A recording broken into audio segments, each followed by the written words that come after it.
गुरु प्यारी साध संगत जी, आज फिर से एक सुंदर सी साखी आप सभी को सुनाने जा रही हूँ। गुरु प्यारी साध संगत जी, परमात्मा का सच्चा दोस्त आखिर कैसा होता है और उसे कैसा होना चाहिए। हम अपने पूरे जीवन में बहुत सारे दोस्त बनाते हैं। ये कोई बहुत बड़ी बात नहीं है, ये कोई खास बात नहीं है।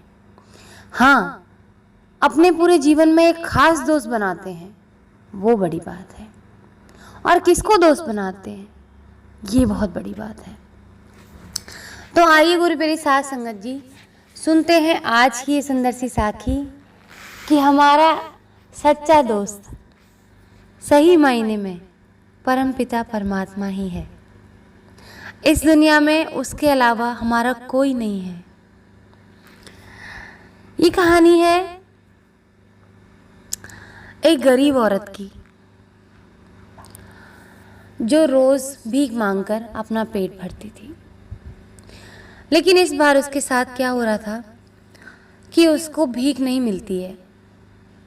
वो काफ़ी कोशिश करती है, एक दिन बीतता है, 2 दिन बीतते हैं, 3 दिन बीतते हैं, लेकिन उसको कोई भी भीख नहीं देता। तो बेचारी रोज़ दिन के अंत में भगवान से कहती है, जैसी तेरी इच्छा, जैसे तू मुझे रखना चाहे वैसे मैं खुश हूँ। अगर तू मेरे को इस हाल में रखकर खुश है तो मैं भी इस हाल में रहकर खुश हूँ। आगे सुबह जाने कैसी होगी, सब तेरे हवाले। गुरु प्यारी साध संगत जी फिर चौथे दिन भीख मांगती है, उसे कोई भीख नहीं मिलती। 5वें दिन फिर भीख नहीं मिलती, फिर ऐसे ही कहकर सो जाती है, परमात्मा तेरी रज़ा में राज़ी हूँ, तू जैसे रखे वैसे खुश हूँ। 6ठे दिन जाके उसको भीख मिलती है। तो गुरु प्यारी साध संगत जी, जब उसको 6ठे दिन भीख मिलती है तो उसको उस भीख में एक मुट्ठी चने मिलते हैं पोटली में बंधे हुए। तो शाम को वो भीख मिलती है तो वो भगवान से कहते हैं कि हे भगवान, मैं घर पहुंचूंगी जब तक रात हो जाएगी, और जब तक तेरे सोने का समय हो जाएगा, अब मैं सुबह नहा धोकर तुझे भोग लगाऊंगी और तेरे साथ ही ये मिल बांट कर खाऊंगी। और ये कह के घर पहुंचकर उस पोटली को अपनी झोपड़ी में एक तरफ टांग देती है, सो जाती है। उसकी झोपड़ी में दरवाज़ा नहीं होता, गरीब होती है ना बेचारी। रात को उसकी झोपड़ी में चोर आ जाते हैं। किस्मत बेचारी की मानो जैसी फूटी हो जाती है। चोर सोचते हैं कि इस पोटली में कुछ गहने होंगे, उस पोटली को अपने साथ लेके चल पड़ते हैं। जैसे ही वो औरत उठती है और देखती है कि वो पोटली गायब है, गुरु प्यारी साध संगत जी वो बहुत दुखी हो जाती है और दुखी होके एक बद्दुआ देती है कि इन चनों को जो भी खाएगा वो हमेशा के लिए गरीब हो जाएगा, मुझसे भी ज़्यादा उसकी बुरी हालत हो जाएगी, उसको भी भीख में कोई रोटी नहीं देगा, ऐसे ही भूखा तड़पेगा वो भी। गुरु प्यारी साध संगत जी, अब उस अम्मा ने बद्दुआ तो दे दी। अब वो चोर वहाँ पर जहाँ पहुँचे, जहाँ पर श्री कृष्ण भगवान और उनके दोस्त सुदामा जी शिक्षा ग्रहण कर रहे थे संदीपन ऋषि के आश्रम में। रात में पहुँचे तो वहाँ की जो गुरु माता थी उनको खटका सुनाई दिया, और वो दिया लेके जैसे ही उस तरफ बढ़ी जहाँ पर चोरों ने आवाज़ की थी, तो चोर हड़बड़ाहट में किसी के आने की आवाज़ सुन के उस पोटली को वहीं गिरा गए।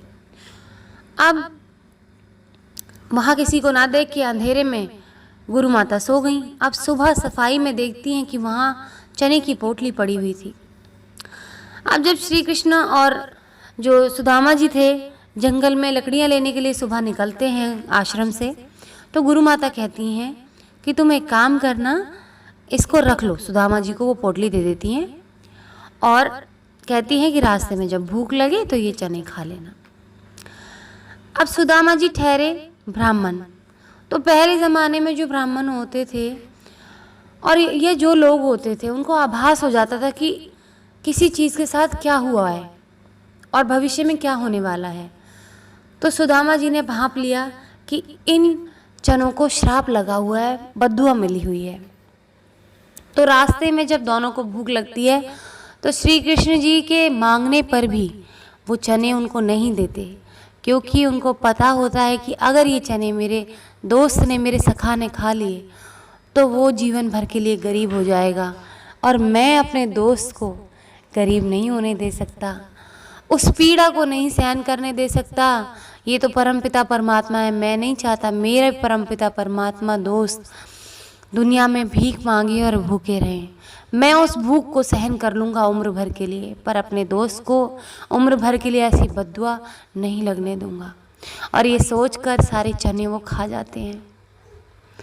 गुरु मेरी साथ संगत जी, ऐसा होता है सच्चा दोस्त, ऐसा होता है परमात्मा का सच्चा दोस्त, जो ये जानता था कि मुझ पर आँच आएगी, मैं पूरे जीवन भर हमेशा मेरा परिवार भी उस चीज़ से गुजरेगा, मैं गरीब रहूँगा, भूख से तड़पूंगा, जानते थे।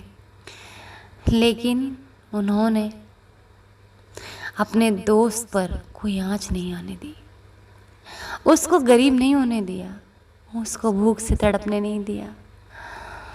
भूख की तड़प कितनी बड़ी तड़प होती है ये हम सब लोग जानते हैं, क्योंकि इसी के पीछे हम लोग भाग दौड़ करते हैं।